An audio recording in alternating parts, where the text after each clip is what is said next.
নমস্কার। এখন আমি যে বিষয়টি নিয়ে আপনাদের সামনে উপস্থিত হয়েছি, সেই বিষয়টির উপজীব্য বিষয় হচ্ছে সময়। সময়, সময় মতো করে সময় তার শোধটা কিন্তু ঠিক নিয়ে নেয়। আবার বলছি, কথাটি খেয়াল করুন। সময়, সময় মতো করে তার শোধটা কিন্তু ঠিক নিয়ে নেয়। তাহলে আমাদের এত অহংকার কিসের?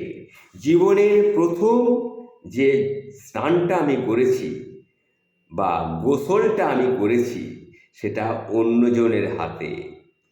আর জীবনের শেষ স্নানটা বা শেষ গোসলটা সেটাও হবে অন্য আর একজনের হাতে। তাহলে আমাদের এত অহংকার কিসের? এই কথাগুলি হচ্ছে আমার উপজীব্য বিষয়। আর এই কথার কে মালিক? এই কথার মালিক হচ্ছেন সময়।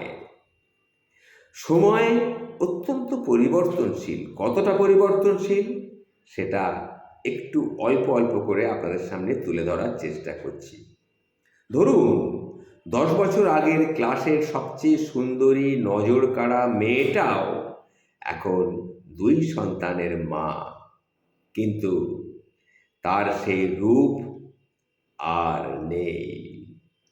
খুব সুন্দরী মেয়ে ছিল। 10 বছর আগের ওই মেয়েটা ক্লাসের সেরা নজরকাড়া মেয়ে ছিল, খুব সুন্দরী মেয়ে ছিল। তারপরে তার বিয়ে হলো, এখন সে 2 সন্তানের মা, কিন্তু সেই আগেকার রূপটা এখন আর তার নেই। কেন? সময়টা পরিবর্তন করে দিয়েছে তাকে। সব সময় পরীক্ষায় নকল করে যে ছেলেটা পাশ করত, সেও এখন বিএসসির একটা ভালো চাকরি করে, কম্পিউটারে ভালো চাকরি করে, অথচ সে সবসময় নকল করে করে পাশ করত। কেন হয়েছে? সময় তাকে বদলে দিয়েছে।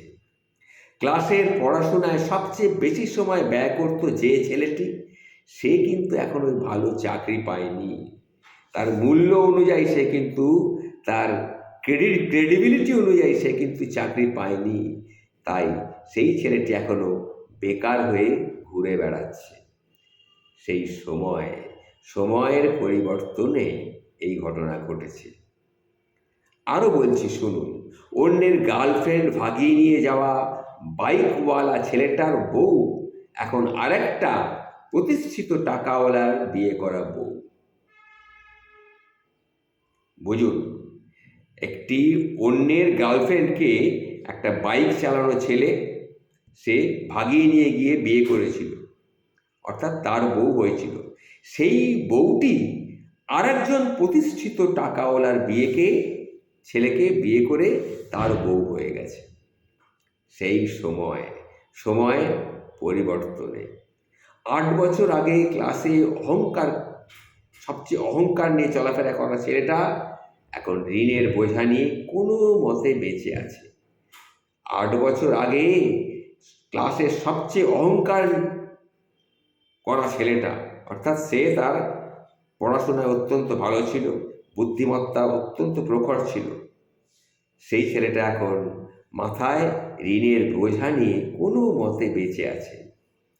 আবার দেখুন অপোজিটে, 10 বছর আগের ক্লাসে লাস্ট বেঞ্চে বসা, প্রতিনিয়ত খারাপ রেজাল্ট করা ছেলেটাও ডাক্তারি পড়া শেষ করে ফেলেছে।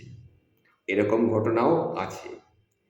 6-7 বছর ধরে বয়ফ্রেন্ড চেঞ্জ করতে করতে ফর্সা সুন্দরী মেয়েটা এখন পাত্রপক্ষের কাছে বারবার রিজেক্ট হয়ে যাচ্ছে।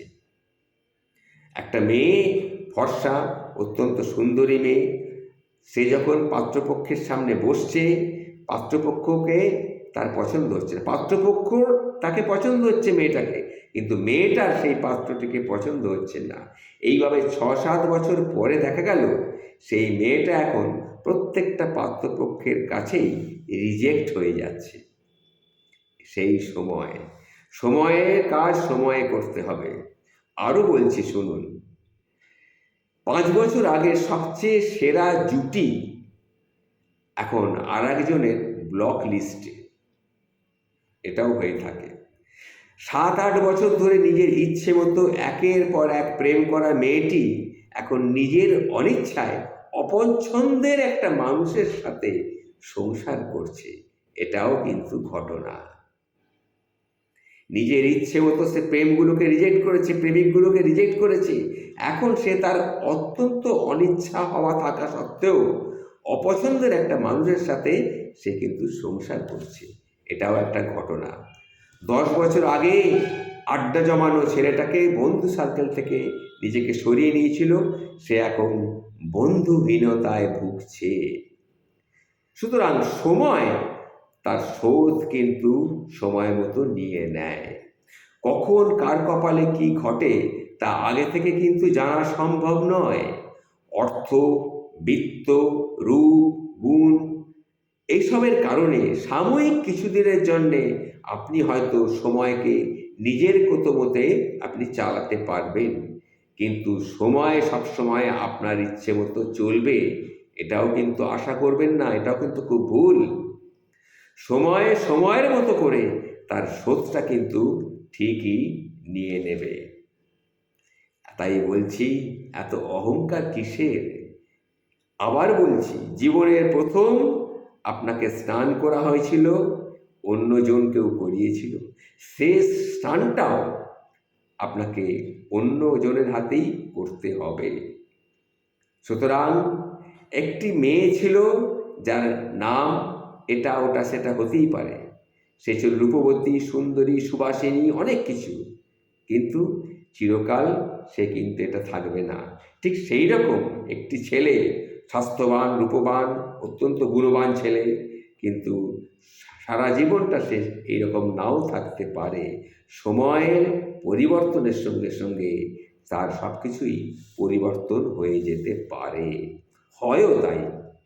সুতরাং 1-1.5 বছরের আগে এদিক ওদিক হয়ে যায়, কখন কি হয় কিছুই বলা যায় না। তাহলে এই যে কথাগুলি থেকে আমরা কি শিখলাম? শিখলাম এই যে রূপ, যৌবন, সৌন্দর্য, ঐশ্বর্য কোনো কিছুই কিন্তু মানুষের চিরকালের জন্যে কাজে আসে না, এটা খেয়াল রাখবেন।